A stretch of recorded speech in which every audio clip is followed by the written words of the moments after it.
안녕하십니까. 한국디카시 연구소 대표 이상욱입니다. 이번 강좌는 디카시의 어원과 관련한 일반의 오해 14번째 시간입니다.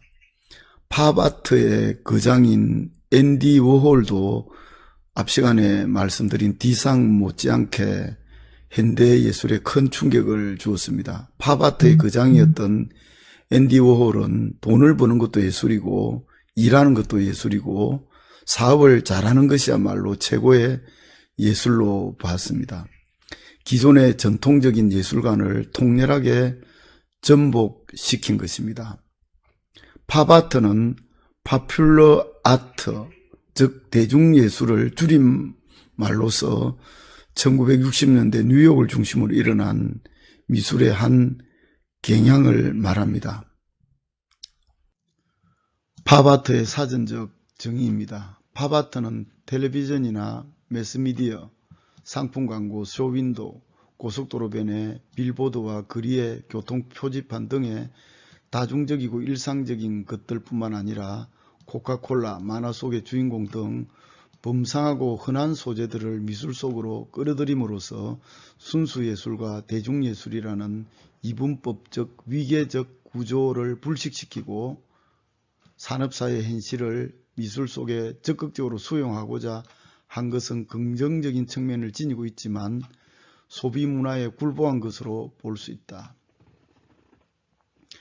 팝아트는 기존의 순수 예술의 어떤 그런 근위, 엄격성 이런 것들을 전복시킨 것으로 볼 수 있겠습니다. 그러니까 대중적이고 소비적인 그런 것들을 예술에 대거 끌어들임으로써 예술이라는 것이 순수예술과 대중예술로 이렇게 구분하는 것 자체를 무화시켜 버리는 어떤 그런 파격을 보여주었다고 볼 수 있겠습니다.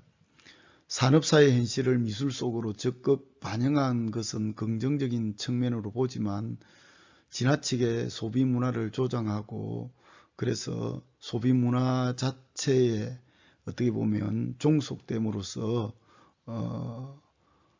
예술이 소비문화에 굴복한 것으로 그렇게 본다면 부정적인 측면도 없지 않다는 것이죠. 팝아트의 대표적인 작가인 워홀은 그의 작품에서 기계 같은 삶을 사는 현대인을 반영하고 있습니다. 워홀은 작업실을 팩토리, 공장이라고 부르며 실크 스크린 기법으로 기계를 이용해 마릴린 먼로, 마오쩌둥, 엘비스 프레슬리, 엘리자베스 테일러 등 유명인들을 반복적인 패턴과 색채로 찍어내었습니다. 워홀은 사람들이 모두 기계가 되어야 한다고 생각하며 자신도 기계가 되고 싶어 했습니다. 워홀은 현대인의 삶이 기계적이라고 보았던 것이죠.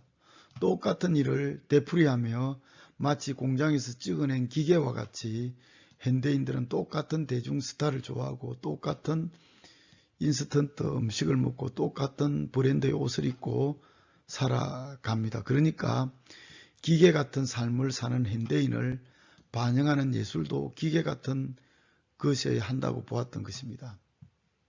워홀은 기계 같은 삶을 사는 현대인을 반영하는 것으로 그치지 않고 작품을 제작하는 것도 공장을 차려놓고 기계적으로 제작했던 것입니다.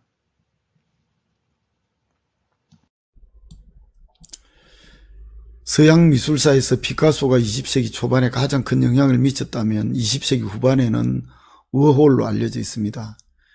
기계처럼 찍어내는 실크 스크린 기법으로 제작한 워홀의 작품들이 1000억 원 이상에 팔린 것은 20세기 후반에 시대상을 탁월하게 반영한 아티스트였기 때문입니다. 워홀의 경우처럼 현대예술은 정말 상상을 초월한 전위적이고 파격적인 모습을 드러내고 있기도 합니다. 이런 현대예술의 흐름 속에서 디지털 시대의 새로운 시의 한 양식으로 디카시도 수용해야 할 것으로 보는 것입니다. 다음 시간에 또 새로운 테마로 찾아오도록 하겠습니다. 감사합니다.